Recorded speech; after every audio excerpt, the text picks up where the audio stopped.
Hikayat Malin Deman merupakan hikayat yang berasal dari sastra Melayu klasik dan memiliki fungsi keindahan yang dominan sebagai cerita pelipur lar. Hikayat Malin Deman tersebar di seluruh kawasan Nusantara. Pada zaman dahulu, hiduplah seorang pemuda yang sudah yatim piatu yang bernama Malin Deman. Agar ia dapat bertahan hidup, ia pun bekerja di ladang yang dimiliki pamannya berlokasi di pinggir hutan. Dan tak jauh dari tempat itu terdapat suatu rumah yang dihuni seorang janda tua yang bernama Suhita. Wanita tersebut yaitu wanita yang baik dan juga akrab dengan Malin. Ia sering memasakkan Malin makanan saat menjaga ladang pamannya di malam hari. Dan di suatu malam, Malin Deman pun merasa haus ketika ia sedang menjaga ladang pamannya. Ia pun berniat untuk meminta air minum dan ia pun meminta ke rumah mande.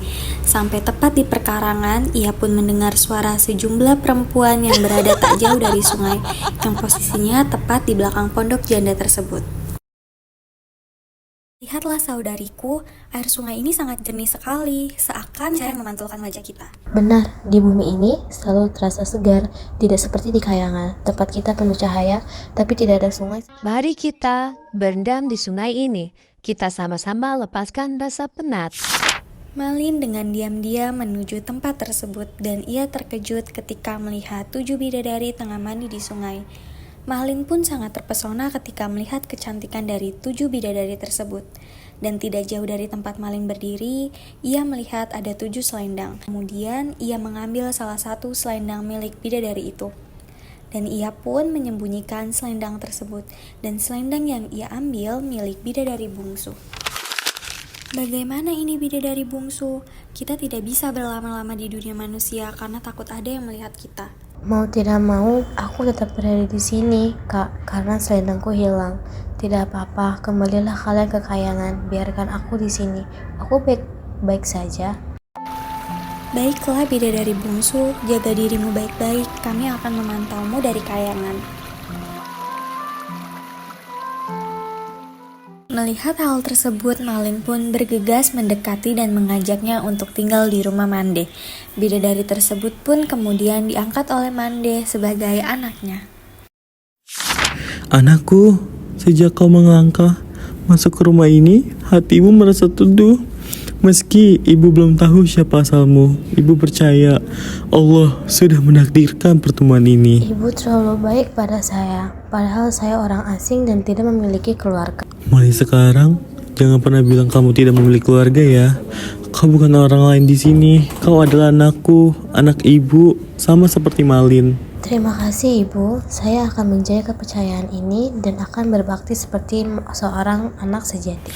Akhirnya, bidadari bungsu pun menjadi bagian dari keluarga Mande. Pada saat itu, Malin pun sering mengunjungi rumah Mande dan ia menjadi sangat dekat dengan putri tersebut. Dikarenakan sering bertemu, mereka saling jatuh cinta, kemudian mereka menikah. Kebahagiaan mereka pun semakin bertambah ketika mereka sudah dikaruniai seorang putra bernama Sultan Duano. Tetapi kebahagiaan mereka tak berlangsung lama dikarenakan Malin sangat gemar berjudi. Ia juga sering tak pulang selama berhari-hari. Bahkan nasihat dari istrinya pun tidak didengarkan. Karena melihat kelakuan Malin, putri bungsu pun sudah tidak tahan lagi dan hanya bisa menangis dan merindukan rumahnya yang ada di kayangan. Bulan, cahayamu sama seperti di kayangan. Betapa aku rindu tempat asalku.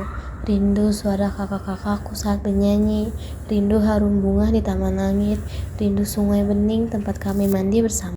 Air mata pun menetes di pipinya, namun Malin Deman menghampiri putri bungsu. Kenapa kamu menangis, istriku?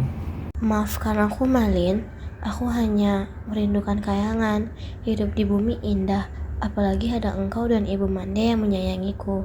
Tapi hati ini tak bisa bohong, aku masih rindu rumahku di langit. Aku mengerti. Rindu memang tidak bisa hilang begitu saja. Tapi percayalah, aku akan berusaha membuatmu merasa bahwa bumi ini juga bisa jadi rumahmu. Pada suatu ketika, putri bungsu sedang mencari barang. Ia tak sengaja menemukan sebuah kotak yang berisi selendang yang dicuri Malin. Putri bungsu pun segera menyuruh seseorang memanggil Malin dengan ancaman. Jika ia masih ingin melihat anak dan istrinya berada di rumah, ia harus segera pulang dan kenyataannya Malin pun tak kunjung datang. Pada akhirnya, putri bungsu memutuskan kembali ke kayangan dan serta membawa anaknya tanpa memberitahu Malin. Adikku, benar ini engkau. Setelah sekian lama, kau kembali juga ke kayangan. Kami sangat begitu merindukanmu. Kakak, aku juga merindukan kalian semua. Hati ini selalu rindu. Meski di bumi aku punya rumah dan suami. Siapa anak mungil ini adikku? Ganteng sekali wajahnya. Apakah dia buah cintamu dengan manusia di bumi itu? Ya kak, dialah anakku, anak kami. Aku tak sanggup meninggalkannya di bumi. Jadi ku bawa bersamaku ke kayangan. Lalu bagaimana dengan suamimu di bumi? Bukankah dia akan hancur hatinya ditinggal engkau dan anak ini? Jangan tanya itu kak, aku tak kuasa menatap wajahnya saat pergi. Tapi apa daya, selendangku sudah kupanggil kembali.